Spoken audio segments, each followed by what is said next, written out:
Esses dias eu ouvi, senhor presidente, de um jornalista que ele soube muito bem definir a função de um parlamentar. Ele disse que a função de um parlamentar é usar a palavra para explicar o Brasil ao Brasil. Essa é a função do parlamentar. Essa é a função que nós temos que ter. Daí a imperiosa responsabilidade dos nossos atos aqui. Quando eu vejo o senador utilizando o seu tempo para falar ao Brasil, na utilização de medicação sem nenhuma comprovação científica, essa é uma responsabilidade, porque nós temos que defender a ciência. Jamais essa medicação sem nenhuma comprovação científica. Então, explicar o Brasil ao Brasil. Eu vou tentar, humildemente, fazer algumas colocações. A Comissão Parlamentar de Inquérito, ela tem 3 objetivos. Ela é assinada por 1/3 dos seus membros, de senadores, ela tem um fato determinado e ela tem um prazo certo. Isso está previsto no artigo 58, parágrafo 3º da Constituição Federal. A CPI já deu uma contribuição muito grande para a população brasileira. Se não fosse a Comissão Parlamentar de Inquérito, o governo federal não tinha corrido para vacinar a população e mais pessoas teriam pago com a própria vida. Se não fosse a Comissão Parlamentar de Inquérito, nós teríamos a efetivação de contratos bilionários. A CPI tem um papel. A CPI jogou luz na função do Senado. A população começou a conhecer quem são os senadores que representam, que fazem esse Brasil um Brasil melhor. Quem são os senadores que estão efetivamente defendendo a ciência, defendendo aquilo que é o principal bem jurídico, que é a vida humana. A CPI tem esse valor.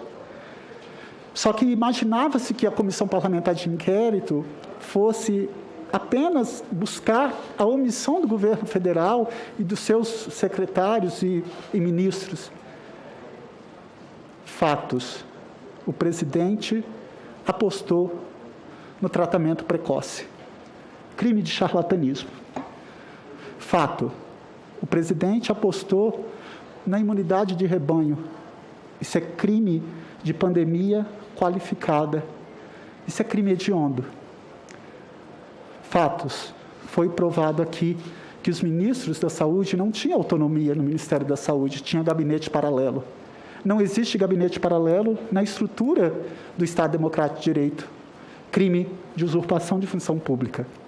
Fato. A CPI provou que o governo federal recusou 101 ofertas da Pfizer. Prevaricação. Crime 319. Fato.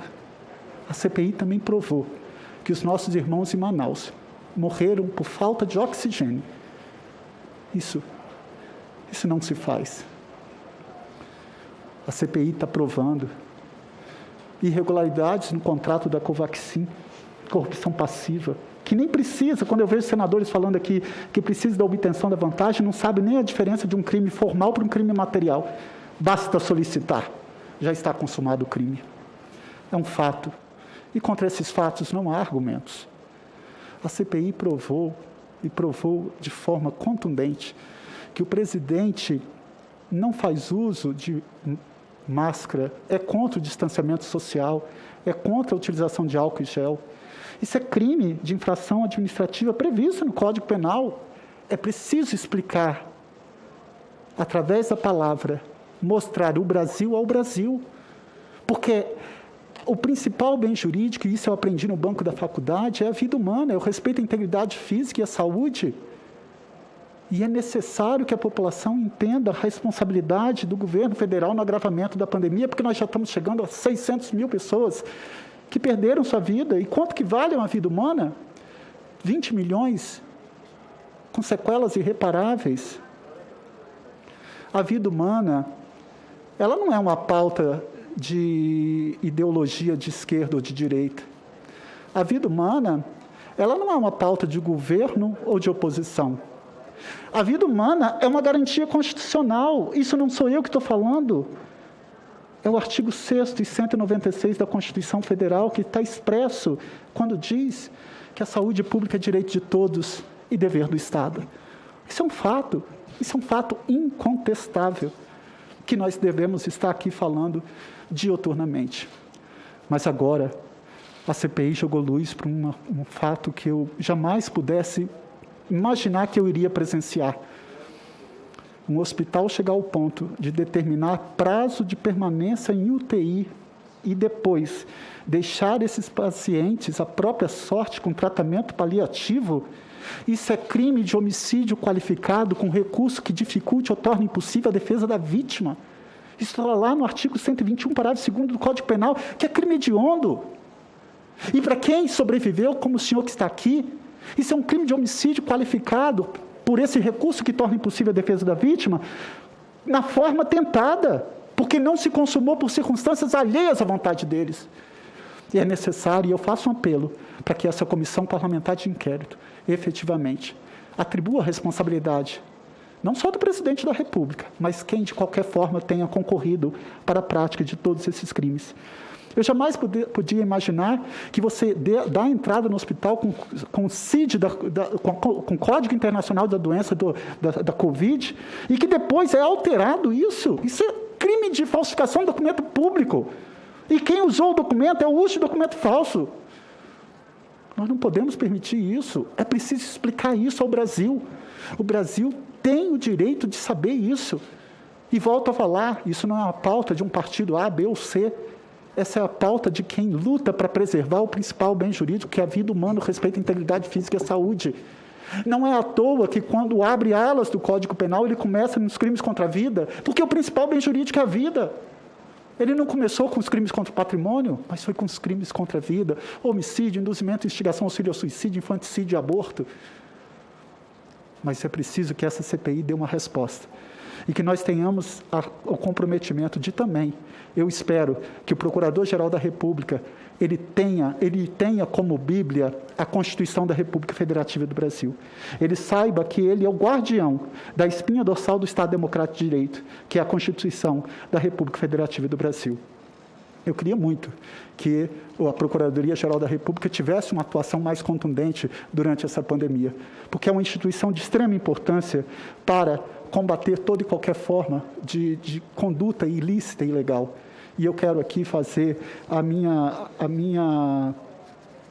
essa minha explanação nesse sentido. Hoje, buscar, senhor presidente, agradecer aos senhores que aqui tiveram a coragem, porque eu costumo falar que ser cidadão não é apenas viver em sociedade, mas é transformar a sociedade.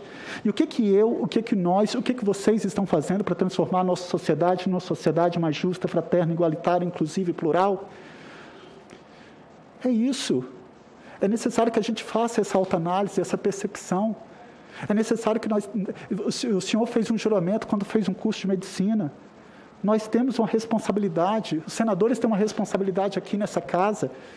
Então, eu espero, efetivamente, que essa comissão parlamentar de inquérito individualize a conduta de cada pessoa, de quem, de qualquer forma, tenha concorrido para esse agravamento da pandemia. E volto a falar, quando eu atribuo a responsabilidade do presidente da República, é porque quem detém a pessoa jurídica de direito público externo, que tem legitimidade para celebrar contrato na aquisição de vacinas e insumos, é o Estado brasileiro, através do presidente e dos seus ministros. E quando ele se omite, o Código Penal é claro quando diz que a omissão é penalmente relevante quando a gente tenha por lei a obrigação de proteção, vigilância e cuidado, e essa é a obrigação do Estado brasileiro, preservar a vida humana, o respeito à integridade física e à saúde. E se o presidente opta por não adquirir vacina, ele está dando causa a um nexo causal entre a conduta e o resultado, entre a inação dele e o resultado. Impõe-se a condenação, impõe-se a responsabilidade. E digo mais, a ação dele é dolosa, porque o conceito de dolo do Brasil está expresso no artigo 18, diz-se o crime doloso quando a gente quis o resultado. Foi adotada aí a teoria da vontade, dolo é a intenção, mas o legislador foi sábio. Desde 1940, senador João Paulo, ele usa uma conjunção alternativa, ou assumiu o risco de produzir o resultado. O presidente é responsável por ação e por omissão, e por dolo. Seja dolo direto, seja dolo indireto.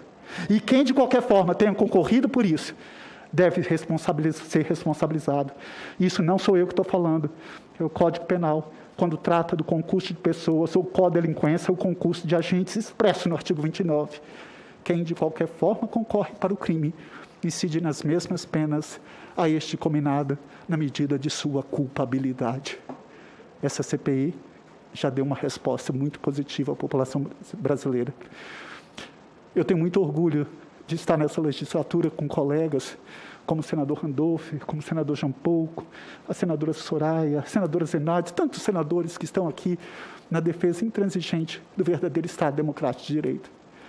Porque, como teve grande repercussão aquela minha fala, senador Randolph, aquela fala, se eu me omitisse aqui, a minha omissão seria um ato de covardia, porque no meu local de fala, eu estaria negando vez e voz a tantas famílias que sofrem o que eu sofri. A omissão dos senhores seria um ato de covardia. Talvez não com uma sanção penal ou jurídica, mas pior do que uma sanção penal é uma sanção moral. É essa sanção moral que a gente se cobra. Eu podia ter agido para impedir que 599.414 brasileiros e brasileiras pagassem com a própria vida. Eu queria entender se essas pessoas têm efetivamente consciência do mal que fizeram ao país. É só isso que eu queria entender.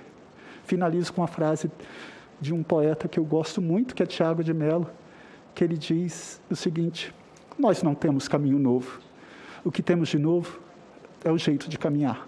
E é esse jeito novo de caminhar que eu quero sempre estar aqui, dentro do Senado, implementando, junto com os meus pares, para construir aquele Brasil que eu sonho, igualitário, justo, fraterno, inclusivo e plural.